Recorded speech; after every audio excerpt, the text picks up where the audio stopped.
des journalistes de la presse libre africaine, un groupe panafricain de défense des droits des médias, envisage de transférer son siège qui est actuellement en Côte d'Ivoire au Ghana. Une décision motivée selon l'organisme par le statut du Ghana qui est considéré comme le phare de la liberté de la presse. À cet effet, une délégation s'est rendue à Accra pour rencontrer le professeur Amin Alassane, directeur général de la Ghana Broadcasting Corporation, afin d'en discuter. Âgée seulement d'1 an, l'Union des journalistes de la presse libre africaine veut continuer sa progression en élargissant son champ d'action.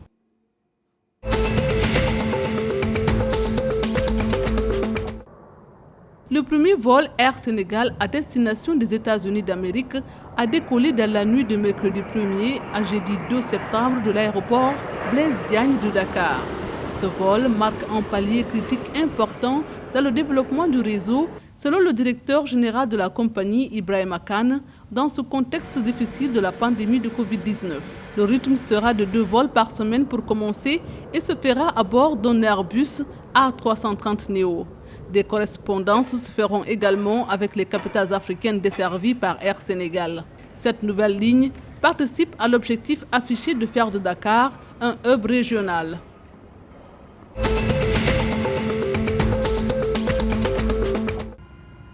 Une découverte majeure de pétrole dans le bassin sédimentaire de la Côte d'Ivoire vient d'être faite par la société italienne Eni dans le bloc C1 101 en eau profonde. Les réserves découvertes concernent du pétrole brut et du gaz naturel associé.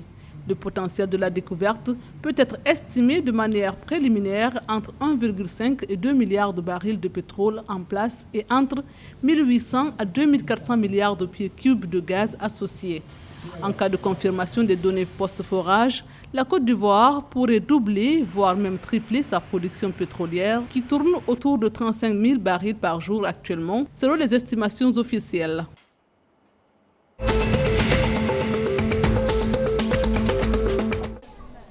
Au Togo, tous les centres hospitaliers sont perturbés depuis mercredi 1er septembre. Le personnel soignant réuni au sein d'un collectif de syndicats manifeste son mécontentement à travers un sit-in de 2 jours. Il réclame de meilleures conditions de travail, mais aussi du matériel. Selon le ministère de la fonction publique, le gouvernement est attentif aux préoccupations des travailleurs et particulièrement celles du personnel soignant. Une session spéciale du Conseil national de dialogue est prévue dans les jours à venir.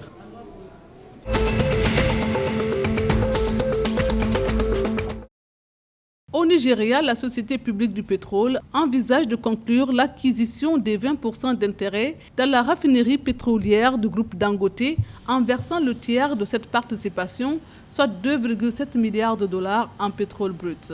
Un tiers de la somme sera payé en espèces et le reste proviendra des bénéfices que la Société publique pétrolière tirera de l'activité.